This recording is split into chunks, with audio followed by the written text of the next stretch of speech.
You can start us off with your name, branch of service, and the years you served. My name is Preston Vaughn. I served from January 1972 to June of 1979 7 years. in the United States Air Force, Air Force Reserve, and the Air National Guard. I served in Kansas Air National Guard, and I served in the Minnesota Air National Guard. Okay. So, what are you doing nowadays? Well, I'm a retired pastor, Okay. but I also work for a radio station where I produce radio programs, and also have a podcast that Okay. I do every Sunday. I'm a musician. Uh, Which instrument? I don't care. Okay. Any instrument? Well, not anyone, but too many to name here. My main instrument is the guitar, but I play the piano just as well. When you play the guitar for a while and you don't play the piano, you lose your vocabulary on the piano, and vice versa. But the piano is main, or pardon me, the guitar is main. I do a lot of recording. I do a lot of sessions work. You know what sessions work is? Yes. Yep. Okay. I do a lot of sessions work. Do most of the sessions work for myself now, but I actually I get paid. Sure. Okay. I've worked for some of the biggest names in gospel music, Okay. like the Happy Goodman family. I don't know, you're probably not old enough to hear of them because they're all dead now. What was your original question? What am I doing now? What are you doing now? Yes. What's the name of your podcast? The Gospel Guitar on Sunday afternoon. Okay. Bub Vaughn's Gospel Guitar on Sunday afternoon. I play the organ, the piano, and 4 guitars. I just stack the. Stack them together. Yeah, What software are you using? I use a Tascam 16, so I have 16 channels. That is a digital recorder. I recorded originally on that. The Okay. DAW I use, in other words, where I bring it over to the computer, Yep. is I use Audacity. Okay. Now Audacity has got an issue. It's fine. It depends on whatever quality equipment you use putting it in the computer is the sound you get in Audacity. There's nothing wrong with it, or there's nothing good or bad about Audacity. It's what you put into it. Sure. I have a problem with Audacity when you have innumerable amount of tracks with Audacity. Mm-hmm. However, I have a problem with timing with Audacity because there's a delay in what you're hearing. So you lay the drum track down and then you want to do a rhythm guitar track with it. Then you got to go back and bump, bump, bump, bump, bump for about 5 hours until you finally get it on. Just right. Sure. Yeah. Well, with the Tascam, you don't have to do that. It's dead on. So I do all but with Audacity, you can highlight a little note, one note. Yep. You can highlight it and either lower or raise the volume, or you can bring it out completely without changing anything else. Sure.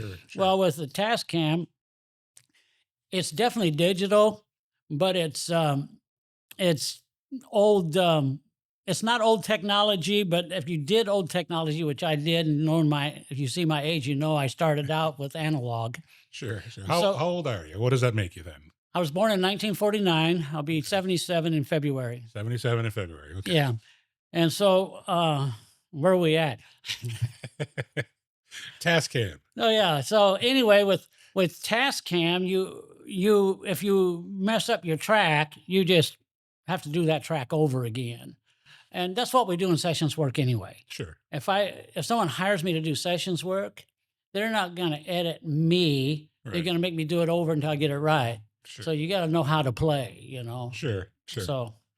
So heavy into, well, seems like production. I'm heavy in production. Yeah. Do most of my audio producing by sight rather than hearing. Okay. Then I listen to it afterwards because then I can get more accurate, I think. Mm-hmm. Spikes and graphs rather than just hearing, because hearing is unreliable. Sure. But that's just that's a producer's point of view of it, you know. All right. So keeping busy then. 77 years old and you're still busy as ever? Yeah, I stay pretty busy. I rest when I want. I won't. I refuse to go into a radio station. I have a studio that I had built off the garage of my house Okay. during COVID. And after COVID, they asked me to come back to the radio station. I said no, and I quit. And then they said, "What you really mean is you don't want to quit. You just don't want to come in." And I said, "Okay." So now they send me, I write copy. Mhm. That means I write the scripts to commercials. Okay. So I write copy. I'm a decent writer, I think. At least I get paid for doing that too. So I write copy. I do produce commercials. I don't produce commercials as much as I used to. I do mostly programming now. I do 6 30-minute programs that air on Sunday morning for 6 different radio stations. Oh, okay. One company, Oh, okay. Zoe Stations. So they just own a lot of stations. Sure, sure. And then I do 7 weekly, daily programs that I produce, and I do that every single week. And So this is for the same radio stations or? yes, for the same Okay. radio stations. Now the sponsors are churches, Okay. and so and they're not. I do not work for a Christian radio station. Okay. I work for a rock station and country stations. So like Midwest Communications type of ownership or That not would be really? one of our. That's our competitor. Sure, I sure. work for Zoe Stations. And Okay. I, Still whatever. local, smaller organization? Depends on what you mean by small. It'd be smaller than Chicago or New York, but Right. it's one of the largest radio stations in Wisconsin. Okay. Because I know like Midwest has, hundreds of different stations. Now we have 13 stations. Okay. So, So yeah, kind of like a little more wholesome, kind of. well, it's still Small. rock and roll. We have Sure. one station that's nothing but hard metal. We have another one that's classic country. Right. I'm just talking about the size of the organization. It's not some Oh. big conglomerate like Midwest. No, I talked to the owner of the station Okay. myself. Sure, So, sure. So how long you been with them?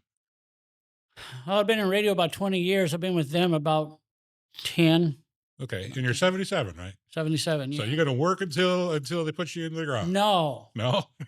I have an exit date already Okay. affirmed, but it's not announced. So I'm not going to say it on Sure. any No. public.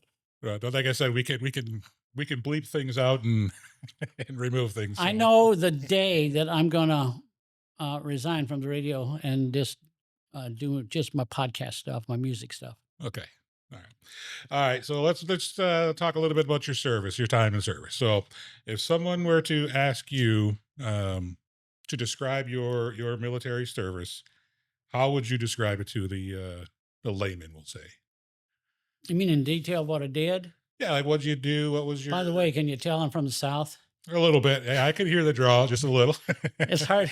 I've been up here since 1967, and it's just hard. Although I pastored in Kansas City and lived down there for 15 years, but my dialect comes from northern Kentucky, southern Indiana. What did I do in the service? First of all, I was a member of the 366 Munitions Maintenance Squadron, and I was a member of a 4-man load crew. I was the number 2 man This is in the Air Force. in the United States Air Force. Okay. And in the Air Force, we were engaged in North Vietnam at the time. The B-52s were bombing Hanoi. We were trying to bring the North Vietnamese to the table. And so the president wanted to have some impact. Okay. I worked on F-111Fs. If you're looking online, they'll say they were F-111As, and then later an F-111 came up. That's not true. I was there. I know Sure. that we had an entire squadron of F-111F fighter bombers, and we Where were you when you Mountain Home, Idaho, were? Idaho. Okay. and Thailand, Utapao, Okay. Thailand. Our squadron was in both places, and we rotated every 6 months. We would load the planes here, and then we didn't see them again for about a week, and then they'd come back. So I was in the nuclear program. That's all I'm going to say Sure. about that. That's all I can say. Secret security clearance. I was the number 2 man, so I was the man that programmed the computer inside on the port side of the F-111. That's the right Yep. side, Yep. opposite I from the got you. pilot. Yeah. There's a big computer screen there, and see, if we put 500-pound bombs, in order to put 500-pound bombs, we put 500-pound times 6 per pylon. So we had 500 pounds times 6 times 4 on the aircraft wings because there were 4 pylons, and we would put bomb racks on the pylons.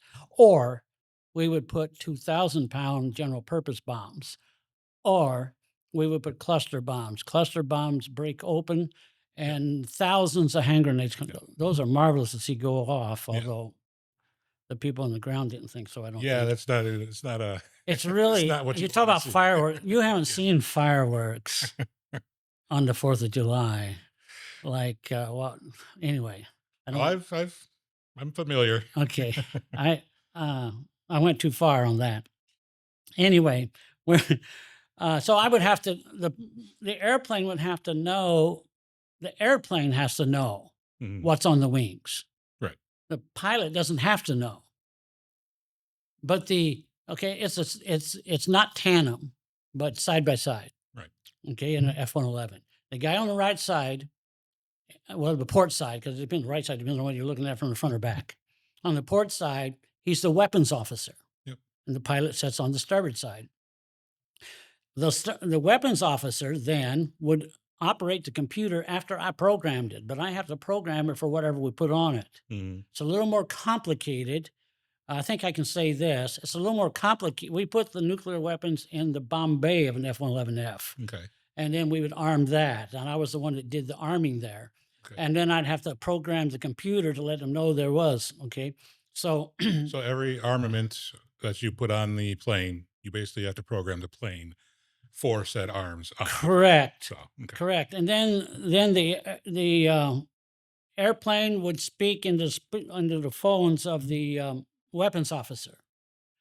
And then if it was for example, if it was a guided something that would let them know there was a target ahead, then it would speak into the earphone of the pilot, because the pilot's the one that actually pulls the trigger. Sure. Weapons officer doesn't actually fire or release. He just keeps it. Says fire. He just makes sure it's ready to go. You know. Okay. So we needed him, but 'cause otherwise I would have had to win, and I wasn't going. All right. So tell me about your early childhood. Where were you born? Where did you grow up? I was born in Evansville, Indiana, Okay. right on the Ohio River. Um, I lived there till I was 11 years old. Um, I had uh, it was a traumatic. The police took my father out of the home when I was 10 years old. Okay. My mother remarried when I was 11, and he moved us to uh, Michigan. Okay. So is it fair to say it was a tumultuous childhood? That would be well. I have 4 brothers. Okay. They're all younger than me, and they're all dead. 2 of them died at 1551. The other 2 died at 1661. All died of addiction of either alcohol and or drugs. Sure. I have there's 7 of us all told, and I'm the only one out of the 7 that were not either an alcoholic or a drug addict. My 2 sisters have been sober for about 20 years now. Good for them. Good for them. Absolutely. But my brothers weren't able Pull to out of it. pull out of it. Yeah. So yes, I had an alcoholic father who was very destructive, and Is that something? Was your father someone that you feared growing up? I didn't fear him because, well, I did, but I was very good at staying out of his way. He never hit me Okay. because when he come home, I'd go hide, Hmm. you know. But my older brother, I said I was the oldest. I was the oldest because my older brother wasn't there after my dad was removed from the house. So I lived without my older brother from the time I was 11 on. So But he got up and out, yeah, basically. yeah, he ran away from home twice, and on the 3rd time, my mother said, "No, let him go," because I think he was like 13 by then. Hmm. And so he went to Oklahoma. My father is a full blood Oklahoma Cherokee, and so he lived. My older brother went to Oklahoma and lived with some of the family there, I think. Whatever. Anyway, so yeah, it was not a good childhood. However, in the light of things, When I was 11 years old, we lived in a home we owned for the first time in my life. My Mm. stepfather bought a home, and the backyard was bordered with the backyard of this little garage church That house that he bought, where was that again? in Michigan. Fowlerville, Michigan is about Okay. 30 miles out of Detroit or Dearborn. Okay. And there was a little church there. And when I was 11 years old, I walked out my back door and went in the front door of that church on a Sunday morning. I went to that church on Sunday morning every day for the rest of my life. And then after about a month or two, I even started going on Wednesday. And I went to a church camp uh, there, and that I had a real spiritual experience in God, in the Holy Spirit. And I met Rusty Goodman, who was a very famous songwriter at that youth camp, and had the privilege of playing guitar behind their. That's a You'll have to Google them later if you don't know who they are. They're extremely famous. Hmm. And it just happened that and then but I got into the guitar by then. The guitar and church. I started preaching revivals out when I was 16 years old. And I didn't even have a driver's license yet, so they'd come pick me up, take me to church. I'd preach a revival, they'd bring me back. And then in 1967, I went to the Apostolic Bible Institute and got my degree in theology, 4 years at Bible college. And I pretty well pastored there until I retired. I had 2 heart attacks while I was pastoring in a little town called Park Falls, Wisconsin. And the doctor told me I needed to quit. So I did. But that's when I got into radio. So Oh, I didn't really quit. But sure. anyway, I told you probably more information than you needed. But No, no, I love the I got my backstory. testimony in. Yeah, there you go. All right. So, what's what kind of values or influences shaped you as a kid growing up? My values had to be produced by myself Okay, because I had nobody to look up to sure. in my entire life. Okay. With the exception of maybe Rusty Goodman, who I only spent a few short weeks influenced by him, although he was an influence. So my values I had to learn on my own. Give you an example of how I did that. I was raised in a Pentecostal. Well, actually, it wasn't a Pentecostal church. It was a undenominational Church of God. Hmm. But back then, I'm talking about the early '60s. You didn't smoke, you didn't drink, you didn't go to dances, you didn't play cards, and all these things you did not do. As a fundamental or evangelical Christian. Well, I was playing a band. I was playing my guitar in a rock band for playing dances, and we were playing for the dances at the school and other places. And my pastor found out, Mm, and it was not pleasant. yeah, And I just didn't know because I didn't have anyone. I'd go to church, and didn't go with family, and I'd go home, and there was no influence. So I was.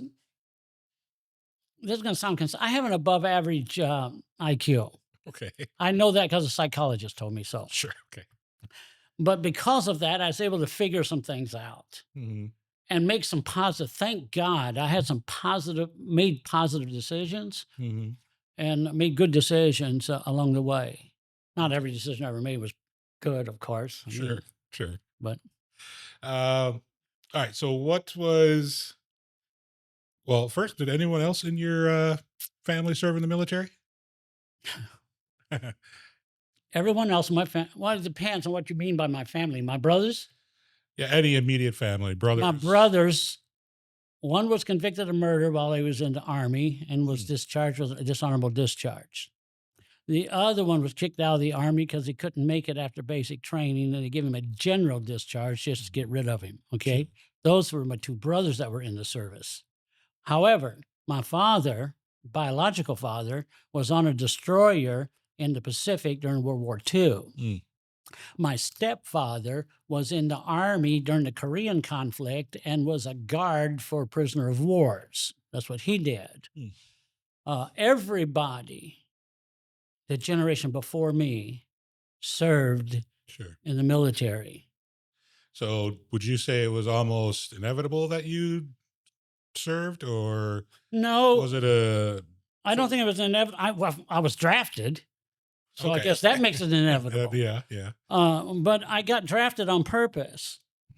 I don't know if you've ever heard of the lottery number. The Yep. lottery come out in 1969, I think. Okay. Well, I was in Bible college with a 4D classification. I couldn't be drafted, but I was never available for the draft. And then the law was back then, you had to be available for the draft for at least 12 months out of your life. Okay. Well, 69 came, I got a lottery number of 25. Hmm. You know what that means? There's 365 lottery numbers. Okay. Okay. So they take what they need, 1, 2, 3, up to 306 until they get done and got what they need. So Mm. if you have a lottery number of 300, you know you're not going to get drafted because you're only available for 1 year. That's the way it was back then. Okay. I had a lottery number of 25. That means I was not only going to be drafted the first new month of the year, Mhm. but it was going to be immediate. Okay. Sure. But uh, I, there was a situation where I really wanted to join the service, and I wanted to because I needed a job.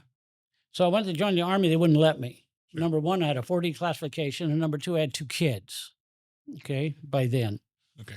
and so I got to talking to this retired Air Force major, and he really told me how wonderful the Air Force was, but I couldn't enlist. So I dropped my 4D classification, and the next month I was drafted. Mm. But I'm drafted into the army now, right? Well, it's guaranteed jungle during those times. Sure. If Sure. you got drafted, you were going to Vietnam Yep. and you're going to fight in the jungle. That was guaranteed. Sure. So many of my high school kids that I went to high school Right. with Right. went to the jungle.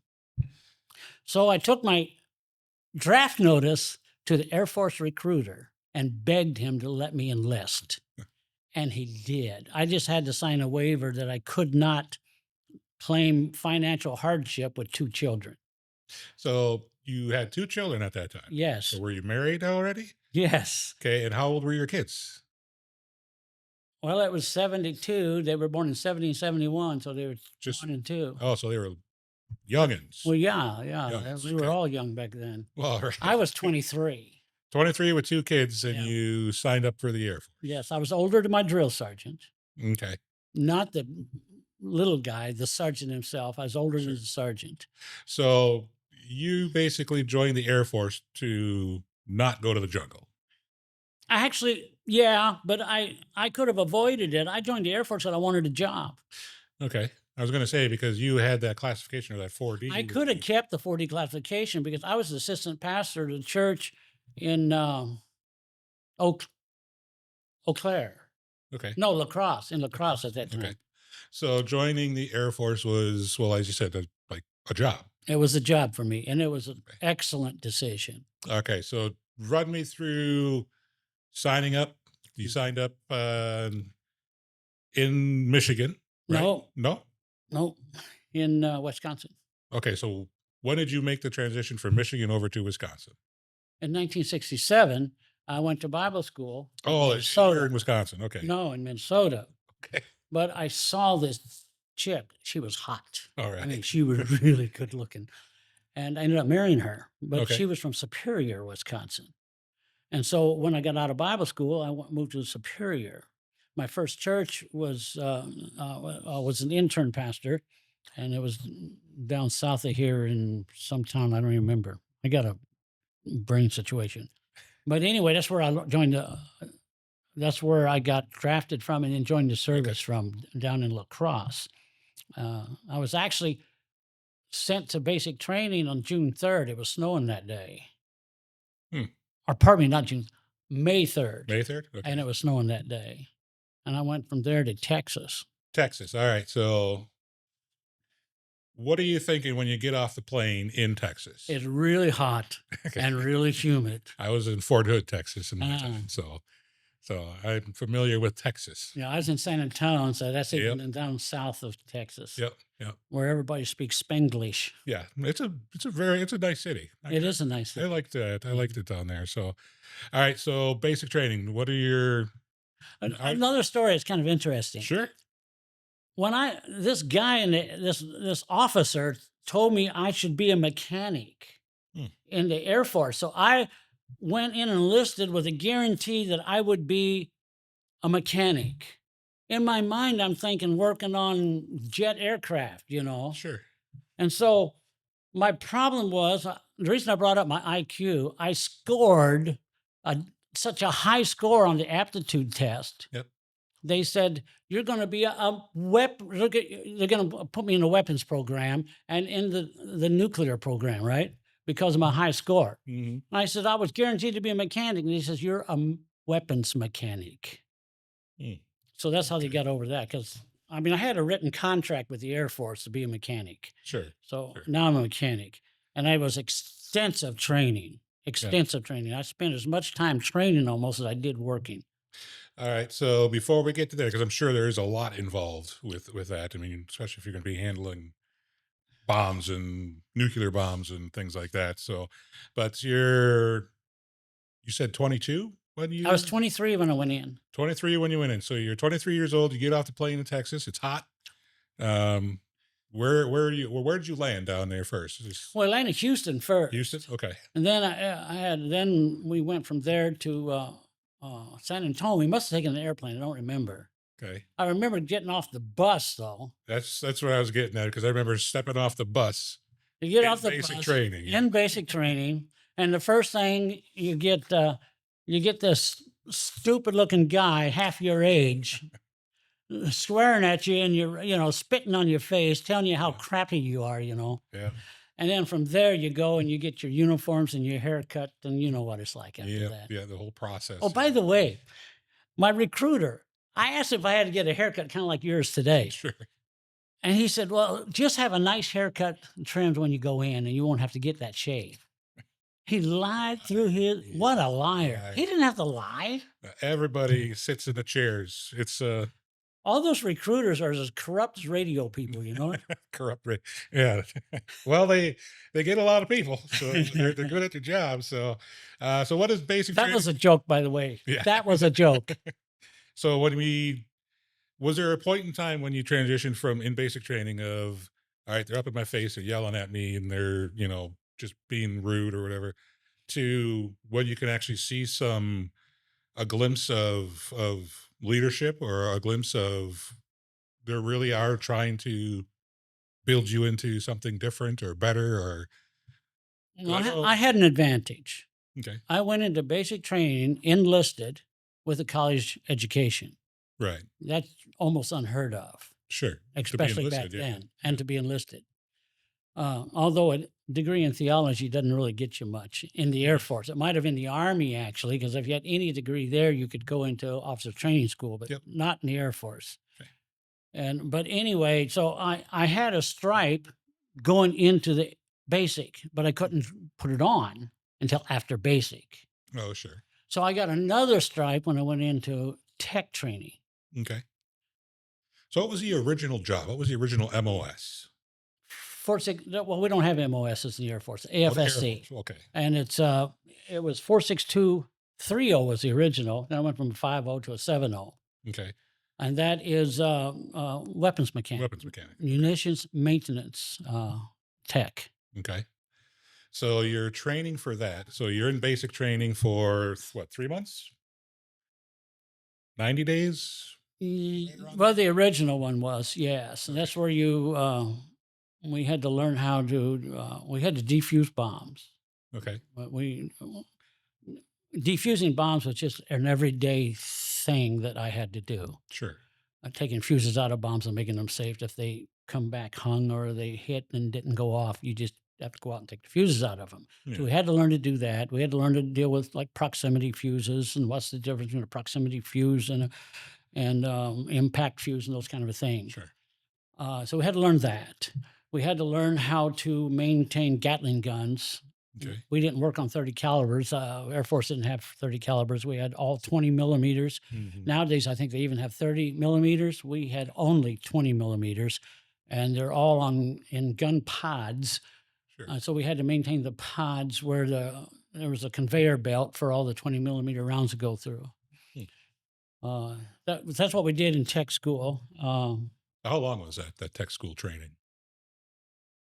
It was in Denver, Colorado, and it was 3 months. Sounds about right. But Okay. after you, that's just it's kind of like primary school. Then you go. Then we went to Mountain Home, and in Mountain Home, I spent another 6 months in training. So during basic and your training, Hmm. your wife and kids are still here in Wisconsin, or are they Yes. okay? Um, did you have any other family here in Wisconsin, or was your wife No. with her family at all? Or Yes. okay, She's got generations here. okay. I was just thinking if she was here by herself with two kids, she No, she lived with her parents okay. while I was there. So you get through training. Where do you end up being permanently stationed at? Your first permanent station, Mountain Home, Idaho. Idaho. Okay, is that where well, not all of your time in service because you were in for what'd you say, like 7 years? Yeah. So 7 years. I was in Mountain Home about 2.5 years, I think. Okay. So your wife and kids come to Idaho. M- Mountain Home, Idaho. Okay. We lived on base. We lived in a ranch style home Okay. in base because by then had 3 stripes Right. and some weird things happened. That's kind of a story, but I don't know if you got time. It's kind of boring. I was lived in a ranch style home, single family Sure. ranch style home. All the people around me were either junior officers or upper level NCOs. Okay. So what's basically what's a day in the life of and Preston? I know you prefer to be called Bub. Bub's fine. Bub's Bub's my fine. Well, internet name. yeah. I was My gonna family calls me. My mother called me Bub since I was 2. okay. So originated with mom calling you Bub, and it Mom, just yeah, stuck. Okay. yeah, So if we hear you on the radio, you go by Bub. yes. All right. All right. If I ever hear Bub, I'll know who I'm who I'm listening to then. But you're in Idaho with your wife and kids, living in a ranch two style or a ranch home. What's a day in the life look like for First you of and your family? first of all, I was on a mobility team. Okay. That means I was on an emergency team. Yeah. That means I had to have my duffel bag packed Ready to 24 go. hours a Yeah. day, 7 days a week, forever. Hmm. Okay, so and I couldn't. I always had to be around the telephone, no matter what. And so we were called in. Hmm. I worked with 3 other guys. If one of those guys was sick, all 4 were sick. If one guy went on leave, they're all on leave. We did everything together. We were certified together, and we had to be certified. You couldn't just. We didn't have a job. Sure. You got the job we did was much different than you think of as a job. I had to know what the number 4 man was going to do. I had to know what the number 3 man was going to do at all times, and so we only worked together. Um, a typical day. That's assuming the alarms didn't go off, and we Mhm. were on an airplane crowded in with all of our crap at the back of it going somewhere. A typical day, we'd show up at the hangar, and we'd go out to the end of the flight line. Depending on if it's morning, we'd go there, and all the jets would be lined up. Okay. The end of the flat line. What's the flat line? Well, you got the runway Okay. and you got the flight line. The flight line is where you park Okay. the airplanes. The runway is where they take off. Right. Okay. Now, so we're right at the beginning of the runway, and you got this F-111F sitting there on chocks. You got the crew chief out in front giving Yeah. hand signals and talking to the pilot. I'm on the starboard side of the airplane. The number 3 man's on the port side of the airplane. Number 4 man, he just keep him out of the way because he's stupid anyway. Keep him back there. Okay. And so first thing we do, we wait for the crew chief is the airplane mechanic. That airplane owned by that NCO, the Sure. crew chief. He Sure. owns that airplane. Yep. If the pilot says I want to go, and that sergeant's Says no. the pilot's maybe a general, Sure. and that sergeant says you ain't going anywhere, sit there. And he says, yes, sir. That's all he got because he's in charge of that airplane. So we'd watch him, see what's going okay. Then we go in after his men gets it chopped. That means so he can't move. Yep. Yep. First thing we go in, we pull the safety pins on the bombs Okay. so that when he drops them, they'll go off. That's the first thing we do. Okay. Then when we go out, And I'm number 2 man. I tell the number 1 man, I'm ready." He Mhm. tells the crew chief, everything's, Good to go. good to Sure. go. And we do it with a salute. That's Sure. flat, it's just a sloppy salute. Yeah. And then we get back.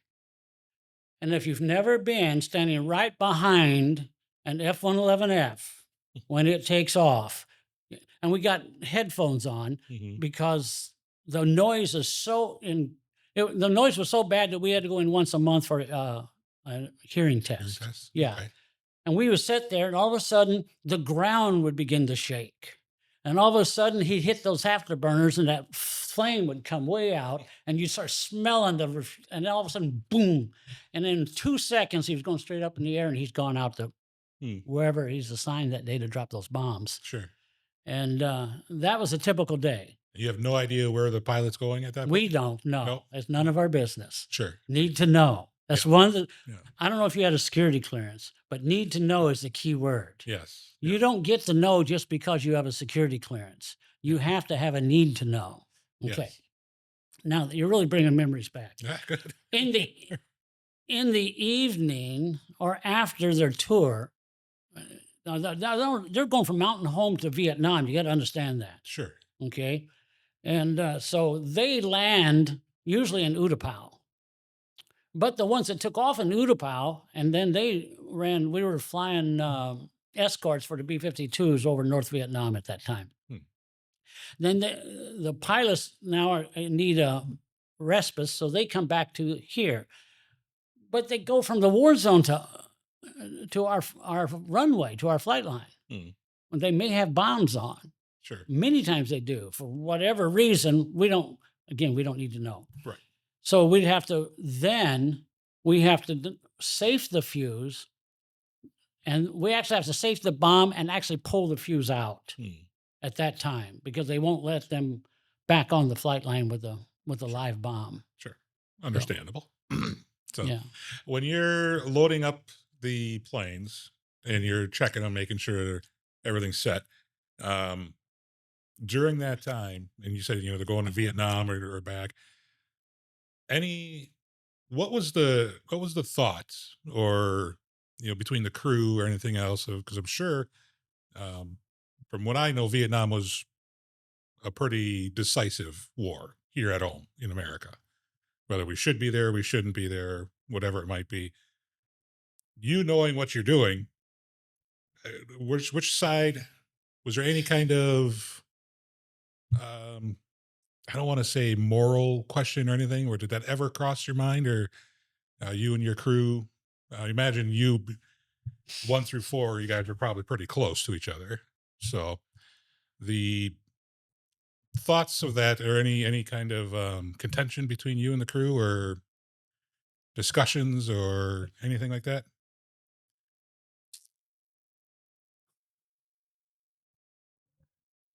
I apologize if I hit a nerve or made you think a little too far, um, but it was something I came across and that I thought about. We were carpet bombing. Sure. It wasn't like today where you just get the bad guys. Right. Right. Every day I went to work, somebody died. Sure. And obviously, even 50 years later, even longer, it's something that still obviously sits pretty heavy with you. I'm sorry. No, I didn't no need to anticipate apologize that. at all. I apologize for touching the nerve there. That's it was just something that's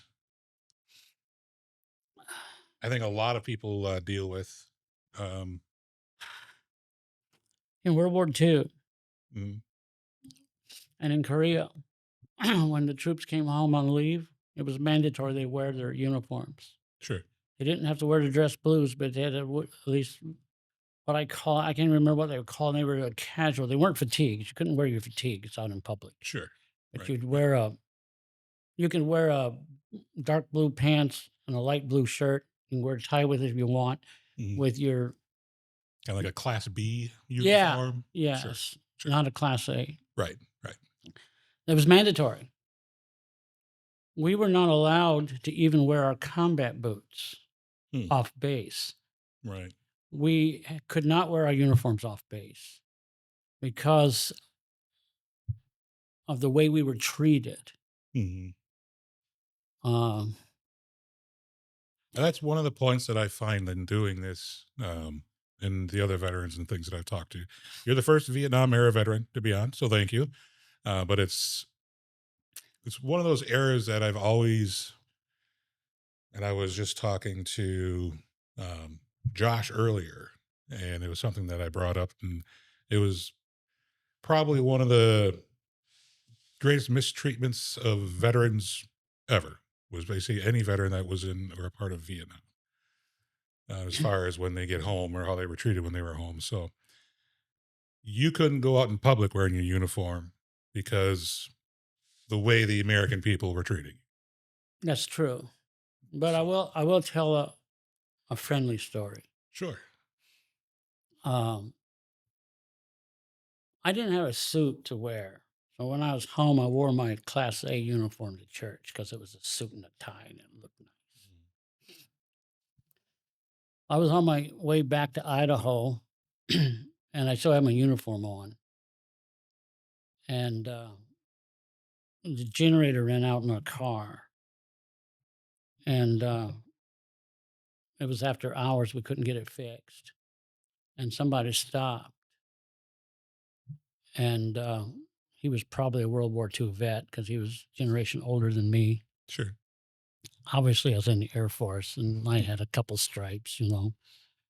And he called the owner of the parts store, auto parts store, and they got a generator out. And then they put it in my car Mm, and said, "Goodbye, thanks." mm, And I never paid for it and they didn't want it. mm. When I was first moving to Mountain Home, Idaho, I pulled this little trailer that my wife's uncle actually built for me. Paint a picture for me. What kind of car we got? 1964 Dodge middle class uh, square, Sure. like a, it was just bigger than a Plymouth Valiant. Okay. Pull in your little trailer. Pulling my little trailer.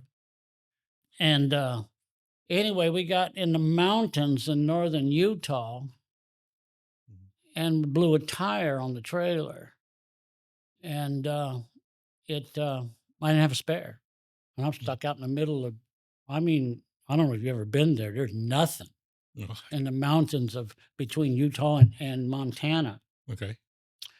And a guy stopped in a truck. Obviously was some kind of contractor, building contractor, probably. And he says, "I got a spare that'll fit that." He took the spare out of his truck and put it on my. He put it on my trailer. Mm, And he says, "I have a brother that lives in Idaho," and he says, "Take this spare and set it out behind your house. And one of these days he'll show up and pick it up." And I was in uniform at the same time okay. because I defied that law. You just kind of got to, like I say, did anyone warn you about my personality? And so, yeah, I was in uniform, and that's the way I was treated. That's the way I was personally treated Sure. outside of California, outside of New York, just Midwest conservative people. Right.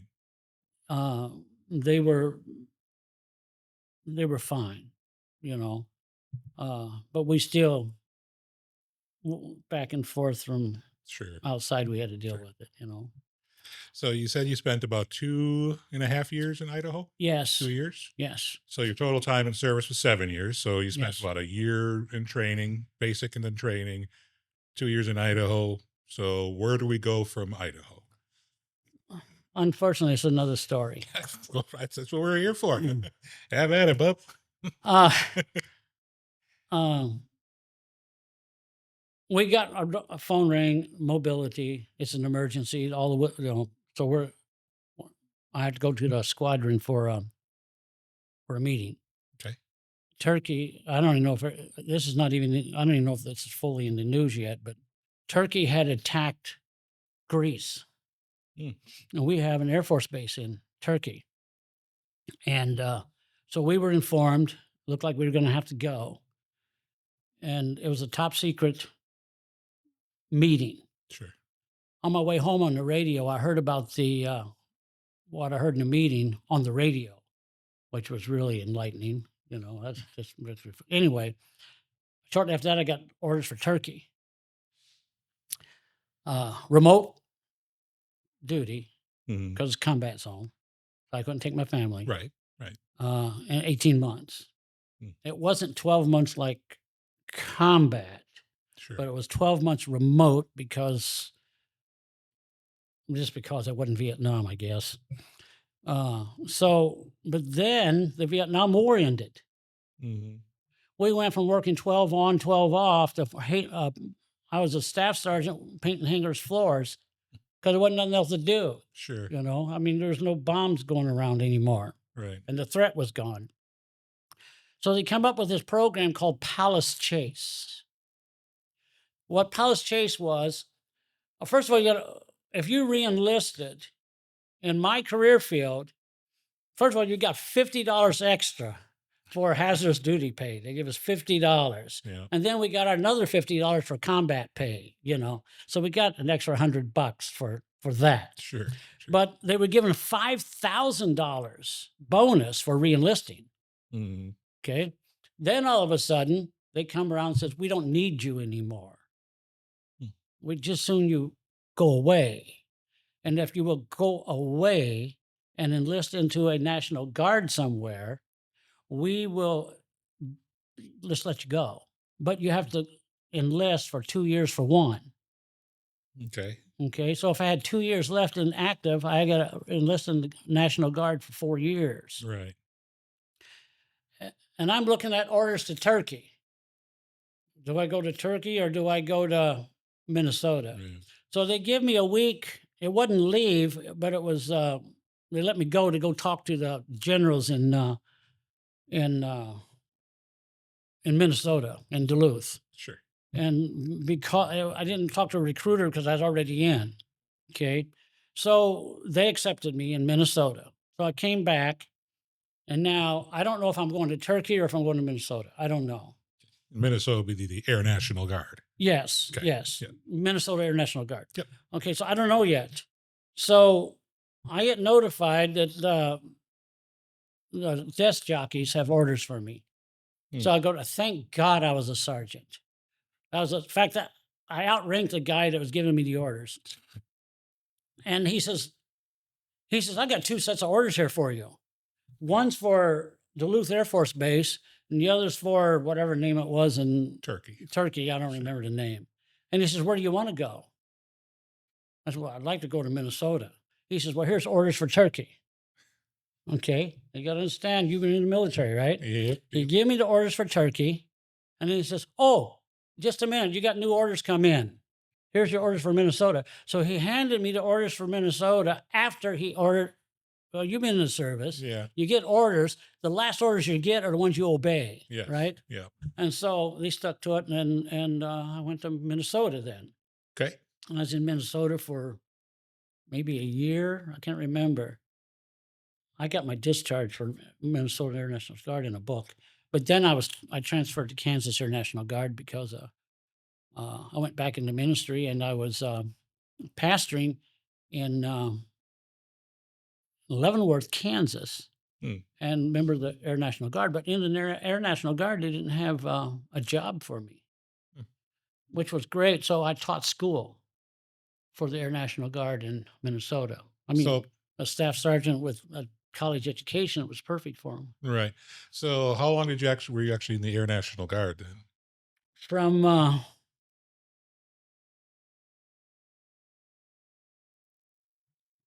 the war quit in 74, right? I believe that was like the official I end. think I'm going to guess now. I should have looked this up. I didn't anticipate that question. I was in the Air National Guard between Minnesota and Kansas from June-ish or midsummer 1974 to 1979. Okay. So the time from when you were active, you get orders to go to Turkey or Minnesota. choose Minnesota. You get to go to Minnesota. What's the transition like? First, I wasn't in the Air National Guard or the National Guard. So, did you do like your 1 weekend a month there? Is that how it was set up? In like 2 weeks a year in the Air National Guard, or how does that work? In Minnesota, I did, Okay. but in Kansas, I didn't. I Oh, you did? couldn't because I was pastoring. Oh, okay. And Okay. thank God again, I had rank. Sure. Sure. And I was a 7-0, 4.62, 7-0, Okay. not a 3.0 or a 5.0. That's more important in the Air Force than your sleeves. Okay. You know, if you're a 7.0 and you're dealing with a guy with more stripes than you, he's got to listen to you because you're the man that knows what he's doing. Right. Right. Okay. Okay. So, but I got to Minnesota. I got to the guards. They didn't have my MSO. Okay. So they didn't have bombs there. So, and especially what I did with bombs, you know. So I went in a motor pool, Mm. and I have a. I went and graduated again with honors, um, mechanic school, tech school, Okay. and so I didn't have to go to training for the Air Force for that. So I worked on diesel trucks until I transferred to Minnesota. Minnesota, I made a deal with the base commander. I didn't go on weekends. I would go on a day through the week, and they would bring special troops on. I would teach classes for them on Okay. different things. So in Minnesota, you did the 1 weekend a month, 2 weeks a year. What's the transition like from doing the full time, arming and disarming of bombs and loading up the planes and all that, to then coming home and pasturing and doing it once a month? It's kind of like life coming to an end. Sure. I mean, there's no comparison. Right. Right. You're working 12 on, 12 off. You're in the middle of a war, Hmm. okay? And then all of a sudden, the whole world stops turning and you're Yeah. just there and you can breathe. You know, you don't have to worry about the alarms going off. Hmm. You don't have to worry about making sure you got an armed guard with you when you go out to do your job, Sure. which I had to. I had a security policeman with an M16 was by my side anytime I left a hangar, Hmm. because of things we're not talking about today that I did. Sure. Okay. And I had to have a two-man concept, and if anyone listening knows what that is, they know more than they have a security clearance also, Sure. Okay. okay? So, I had to have a two-man concept when I was out. So, I mean, it was just you can imagine going to that kind of intensity Right. to it's kinda like being in a ballroom with noise and everything going off, and then all of a sudden in the you're in the principal's office sitting there waiting for something to happen. Yeah. That's what it's like. I liken it to, from when I was in service to when I came out. It was kind of like a couple of years ago. We were in Nevada at the Paris Hotel. So you got the casino going, and there's smoke because you can still smoke in casinos. I don't know if you can now, but and all the noise and all the noise and all the noise. But then when you get onto the elevator to go to your room, as soon as those elevator doors close, it's like silent. Yeah, I've been there. So it's kind of that's how I kind of like in my service too, from when I was in to then when You you're were not. in a war zone too, am I right? Yeah, I was in Iraq in 2003. So I Yeah. was with the 4th Infantry Division. Mhm. My 15 minutes or my claim to fame is that I was with the battalion that found Saddam Hussein. So we Really? were in Tikrit. Yeah. Yeah. Okay. So um I followed a little bit of that. yeah, uh, we were one of the early ones over in Iraq. So You know, it's kind of weird because I can watch World War II commentaries. mhm, I can watch Iraq commentaries. Cannot watch Vietnam. Vietnam. Yeah. I'm sure there's some. Well, I think I anybody dream, listening can put two and two yeah. together and maybe figure out why. I dream about it that night if I do. I mean, Yeah. I just can't, you know. So is that how long and how heavy, and do you still carry any of that burden with you? Obviously, obviously it still sits with you today, but what were some of the things or some of the people or um because that's what I do with the battlefield Mhm. broadcast. It's kind of what I like to be able to do is what helped you transition or what helped you cope. I had an advantage in that, first of all, I was an ordained minister, Right. even when I was in. Mhm. I did drop my minister's license. I just didn't pay the dues, and then I picked them back up as soon as I got out. Mhm. The point being is, I had the entire church as people around me. Sure. I also had my third child while I was there. My daughter was born in an Air Force military hospital. Oh, okay. Cost me $25 for her birth. That was great. Can't say that to the rest of them. Yeah. Uh, so, so I had it easy, I think. I really do, because I had so many people around me. Mhm. And even though I am totally estranged from the Vaughn family, I left there in 1967 and never went back. Okay. Okay, but I have an extremely close relationship with the McGraws. That's my wife's maiden name. Okay. And the Strands. That's her mother's maiden name. Okay. And they have their generations in Superior go all the way back from when they came over from You're Norway. sure. You know, Okay. so I mean, and they're good people, Hmm. just like the people here in Spooner. Hmm.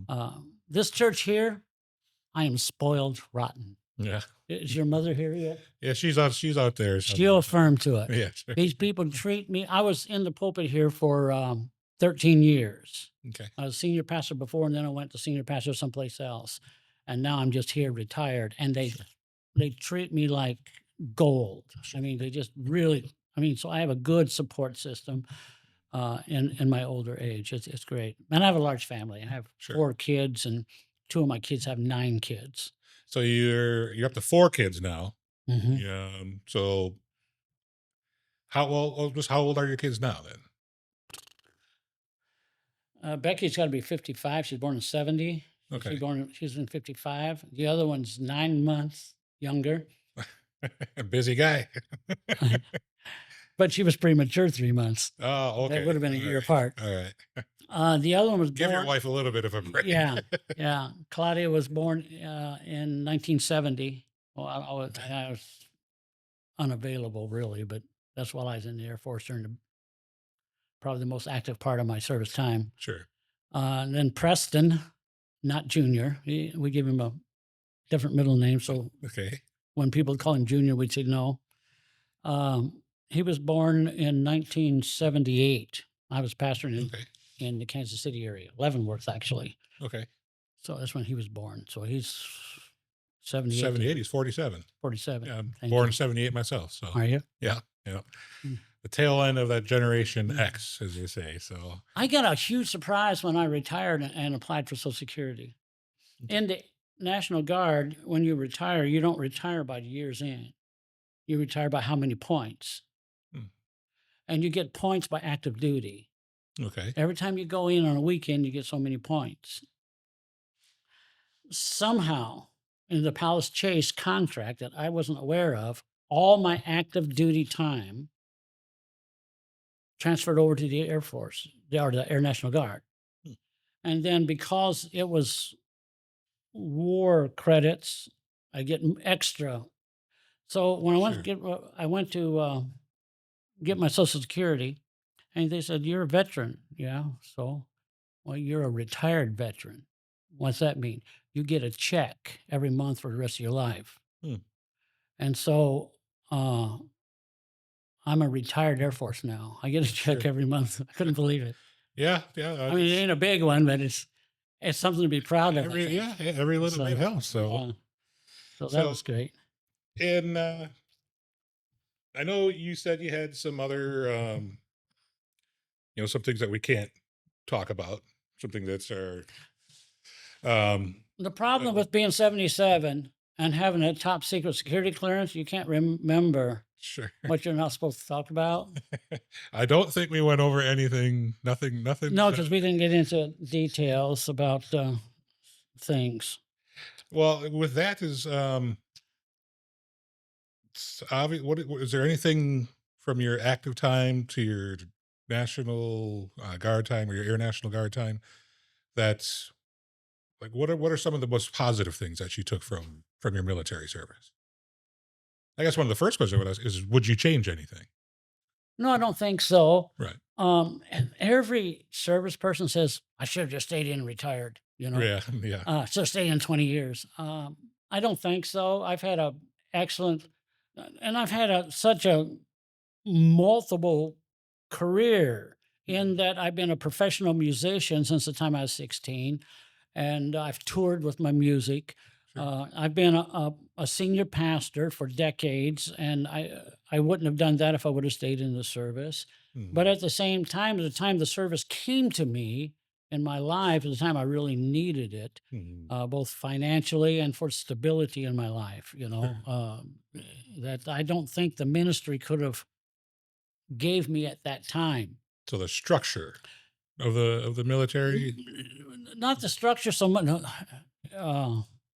I was a Pentecostal pastor. You get plenty of structure. structure there. Yeah. We have as many Yes. rules in that as we have Yes. in Yes. basic training, if you know anything about it. I do. Okay, so but it wasn't the structure; it was the financial structure. Okay. I just couldn't find a living. Sure. The church wasn't paying me. It was a small church, and I just needed to buy food for my family, and the Air Force did that for me Sure. and Sure. give me all new clothes. Yeah. Yeah. I still, to this day, wear combat boots. Oh yeah. Yeah. Yeah. So when you're thinking back on it, what is something that you wish civilians knew about veterans? And I would even take that a little further and say, particularly for veterans who served during Vietnam, during the conflict. What is something that you wish civilians knew? Well, first of all, I don't think that Vietnam veterans are any more special Sure. than any other veteran. We're living through I at agree. I'm special. So, we we all served, you yes. know, and we did what we were told to do, Mhm. or you didn't make it, Right. So we know that. A veteran to veteran, Yep. I know you did what you were told, Yep. and you know that I did what I was told. Absolutely.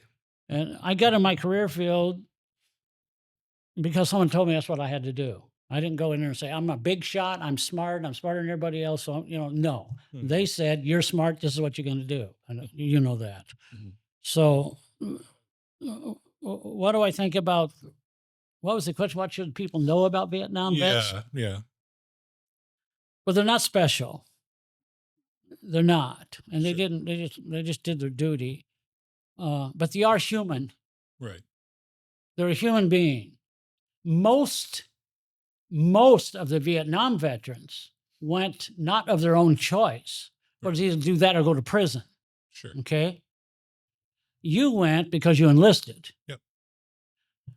My colleagues went because the government said you have to. Right. They took them out of high school class and sent them to the jungle. Hmm. You might want to remember that. Right. They served and they served with honor because they had to. Right. Do you think that having that occur affects the effectiveness of the fighting force? No, because I think once you Enlisting versus those who are drafted? no, I don't think so. No. Because once you get in and you go through basic training and you don't fight for the guy back home anyway. You fight for the next guy The over next guy. there. Right. You know that. Yep. Yep. And I was working for the number 1 man, the number 3 man, and the number 4 man because I Yep. was the number 2 man. That's who I was trying to impress. I was on Third Squad Bravo team, so There I you know go. exactly who I was there with. So, Yeah. um, And you so still remember their names. oh, absolutely, You know. yeah. I still, that's You what. even know their personalities. Yeah, yeah.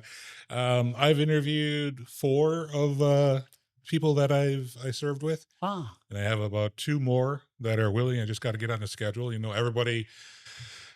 I went in when I was 22 as well, so I was just a few years older than a lot of the people who I was there with. So they're just a few years behind me in terms of life. So they're still dealing with kids in school, running around all the time. So just getting the time to line up. But the conversations that I've had with them have just been absolutely fantastic. So just catching up and seeing where they are in life.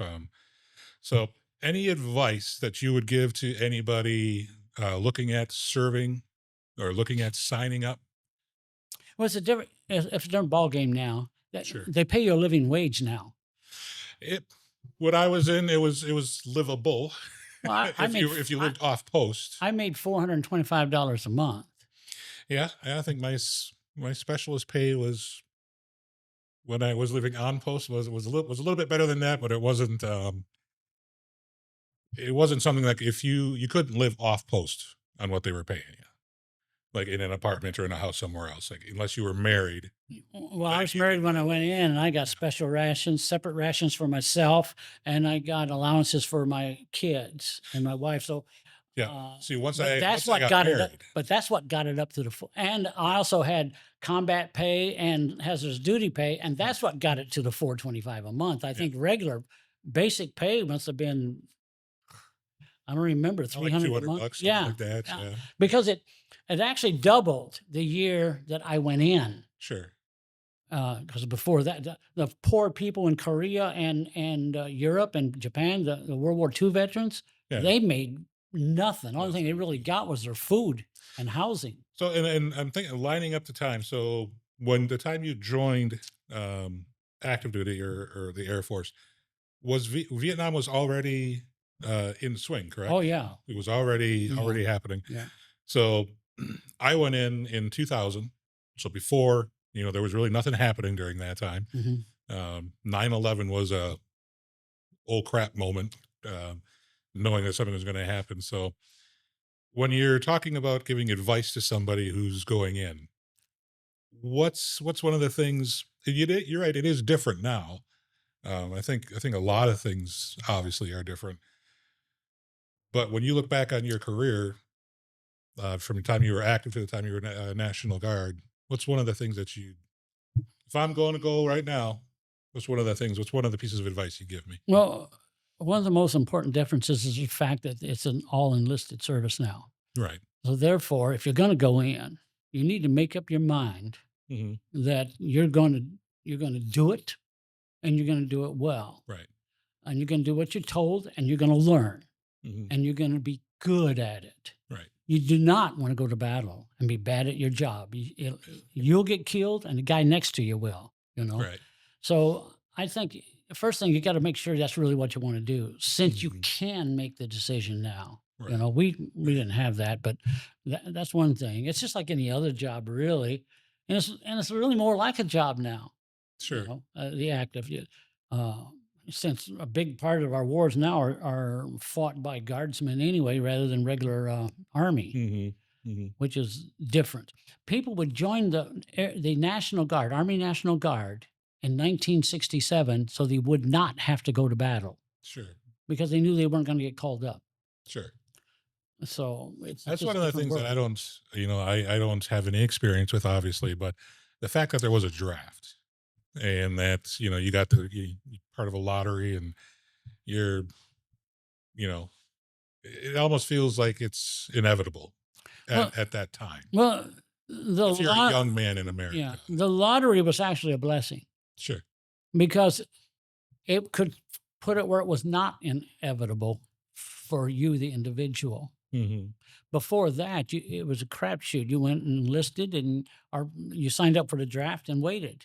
Right. You might have got called, you might not. If you had a lottery number of 225, that's where you were. You don't know, or you may or may not. Sure. But if you had a lottery number under 150, you know well that Yeah. you're going to go. Sure. All right. So nearing the end here, reflection and advice. And, well, how do you want to be remembered as a veteran and as a person? What is legacy kind of? You know, I don't need to be remembered as a veteran, Okay. but I think that's because of my era Sure. when we had to hide our identification Right. when we left the base. Right. So, and I've kind of been programmed that I do not have to be. I mean, I have a little girl in this church that comes up on Veterans Day Hmm. and says, "Thank you for your service." Hmm. And that's kind of nice. Sure. Sure. I'm proud of being a veteran. Sure.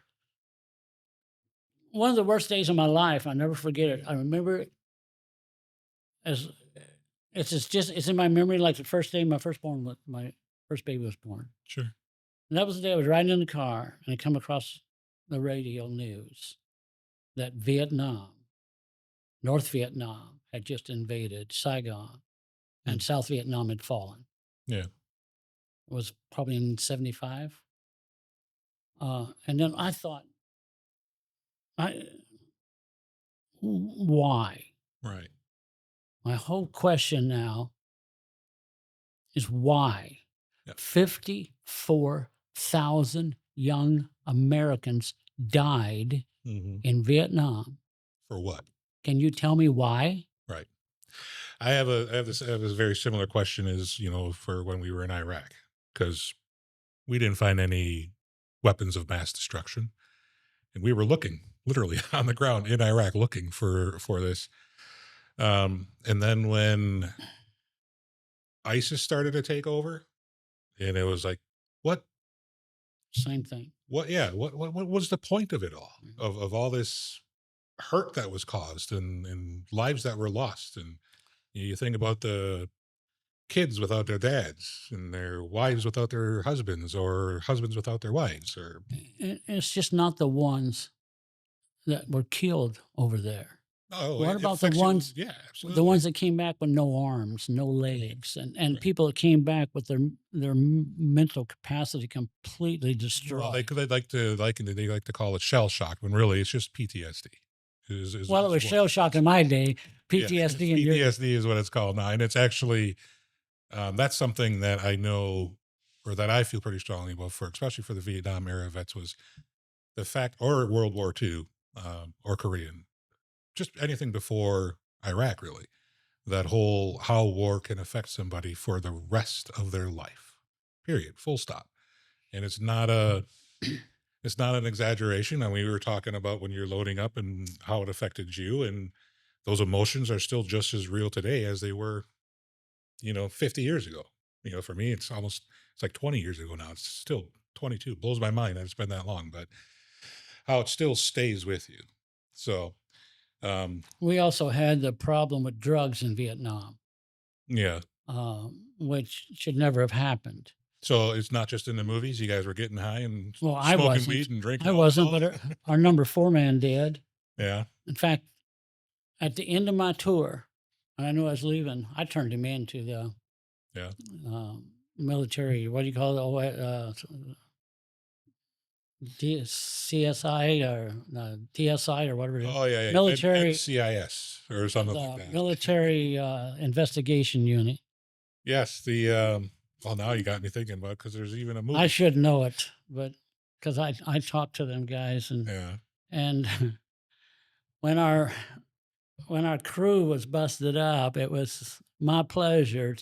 They surrounded his car at the hangar parking lot when he came to work that day Oh, and sure. found all kinds of stuff in his car Well, there's some and carried jobs. I him mean, away. I was in the infantry, so I went in when I served or signed up. I was just like, because I as well scored really high on the ASVAB and could have taken anything I wanted. I And can tell that. I was like, nah, I think, just I need some structure. I need some guidance. I need some kind of future, planned out a little bit. And it's, well, here, go to the infantry. And, hindsight's, could have taken pretty much any job I wanted at the time, but I was just like, I just need to get out of here, need to go do this. So, infantry, here we go.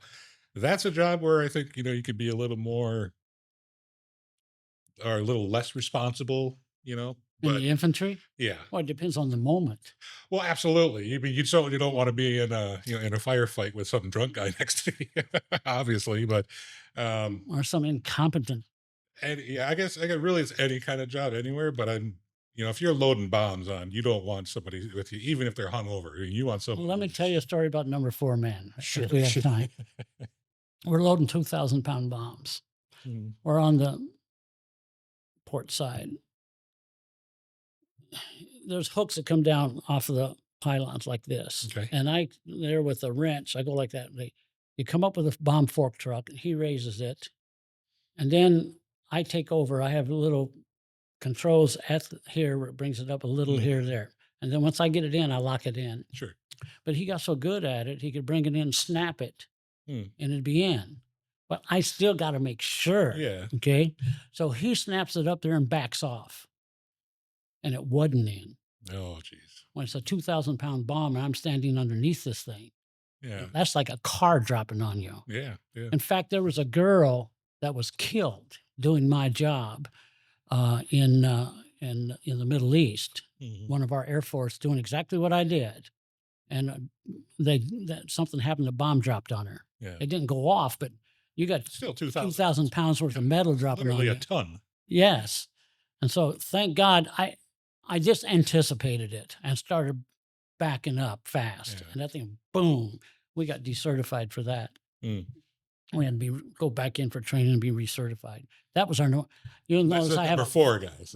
I have a real warm feelings for it. There was a reason he was number 4. Sure. You know what I mean? Yeah. Yeah. Huh. All right. Well, Bob, I really want to thank you for your time. And this is your time now. You get to shout out. I know you got your radio shows. Plug away anything you want to put out there, where to find it, how to listen to it. Well, I'm not on the radio. It's Sure. not my Any of voice. your programs. I just I produce them, so that I would not shout out about them. They have to do their own shouting. Sure. I do have a podcast though on every Sunday morning, Okay. Sunday afternoon. It's called Bub Vaughn's Country Gospel Guitar, and I have Where you'll can we see find that. We can. Is that it's on. Spotify or No, it's on YouTube. okay. Just Bub Vaughn, Okay. or Bub Vaughn's Gospel Guitar, and then on Facebook. Okay. On Facebook, I have it isn't big. I have just about 4,000 views on a program, which is good for me. I have fun doing it, and I'm a musician. You can see, you can make your own determination whether I'm good or bad. And I sang, but the only reason I'm a musician, not a singer, I sang because my fans begged me till I finally give in. Okay. And so I usually do one instrumental, one singing song, old country, gospel, church songs, and a country genre. Definitely can do a little bit of rockabilly, All right. you So know, that just 60s rock. want to make sure we can find. So it's BUB BUB VAUGHN. HN, yes. Okay. I'm just gonna. There you are, digital creator. Yeah. Is that you? Is that Yep, you? that's me. There I am with my guitar. I just added you, so don't forget to add me back. That guitar you see me holding there is a 1976 Gibson S1. Worth more money than your car. Yeah. Uh, Well, I just gave you a follow. Oh, look at those pictures. Do you mind if I because obviously we do video as well. mhm. So do you mind if I take some of your pictures from Facebook to include, like when we were talking Yes. about you as a No, is I that don't mind. is that you and your Hey, this is important. You see that picture? yeah. You see that picture? That is me in the Air Force. This is me in front of my house on Mountain Home Air Force Base, and my oldest daughter, who is 55 years old, Sure. on the back of that motorcycle. So that one, when you're talking about your kids, is that That's- ranch home you're talking about? Yes, Oh, all right. that is Mountain Home Air Force Base. I would remember that. I'll use that when we put this together here. We edit You it. can see I was good looking back then. That's it. That's me too. Yeah. All right. Well, folks, you'll see these in the podcast. We'll definitely include some of these photos in there. And do you have in the email? See now, oh, it's just that's wife. Yes, that's Air Force too. You see, she's hot, isn't Wedding she? day. Yeah, there. You see how hot she is? Well, I don't want to say someone's hot to her husband for crying out loud. But she does look like a very beautiful woman She's for sure. All right. Anything? All right. Any other plugs you want to put out there? no, I'm fine. No? Hey, by the way, I'll say something about you. Sure. You told me that you're above average. It's clear. It's obvious. I can tell. Well, that. thank you very much. I appreciate You it. talk well. You do a good job at this, and you made me feel good. I was very nervous coming in here. Sure. I have trouble talking about Yep. that time of my life to Yep. anybody. Yep. And I told your mom no at first, and she talked See? me into it because Good. I didn't want to get into it. But Yeah. she made the comment, and it was true. It's easier talking to another veteran, Yeah. and when you talk to a veteran, you know they're a veteran. Yeah. They ain't faking. Yeah. No, You talk there's, to someone faking, you you can just know, feel it. oh, you know. Yeah. There's something that's like it's like an undisclosed little Yeah, radar. yeah, This guy's full of it. It's like, yeah, no. yeah. He don't know what he's talking about. He Exactly. wasn't really It was there. well, especially, yeah, I wasn't really there. It really Yeah. wasn't a part That's of the it. So, thing. He wasn't really there. yeah. Yeah. Yeah. So, well, Bob, again, thank you so much. I really appreciate you. You're the first Vietnam veteran we've had, hopefully not the last. And as We're far dying off, you as, know. was that? We're dying off, you know. It is very, I used to work in a continuum of care. So it was basically independent living all the way through nursing care. And I watched basically the last of World War II, and now it's just coming up and it's going to be Korean, then Vietnam, and it happens. But I want to capture as many stories as possible in the real stories. So I really appreciate you being open, and the little bit of emotion just adds all that more importance to how important it is for, especially now, Vietnam veterans to get their stories out there, because all veterans deserve the accolades, but I think it's been a long time in coming for the Vietnam veterans who, like I said, I don't think were treated fairly afterwards, either during or after. So hopefully you inspire some other guys to come on. So, all right. The Well, good old Vietnam peace, yeah, hippie peace sign came out during then, you know. yeah, yeah. All right, Bob. Thank you very much. I appreciate your time. Thank you. Thank you.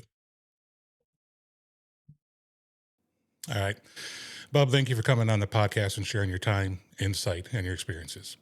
It means a lot to have you open up and give listeners a firsthand perspective that so few truly understand. Your honesty and humor made the conversation both meaningful and memorable. Thank you. Another quick note: it's vital that Vietnam veterans continue to tell their stories. For too long, many carried their experiences in silence, often without the recognition or understanding they deserved. By sharing their stories and their voices, they help future generations grasp the human side of that war, its costs, its lessons, and the resilience of those who lived it. Every story helps preserve history in a way no textbooks ever could. If you are a Vietnam veteran, please reach out and tell your story. If you know a Vietnam veteran, help them open up. Give them a little nudge. Let them know they deserve to tell their story. All right. Thank you very much. I'll see you in a week. I'm out.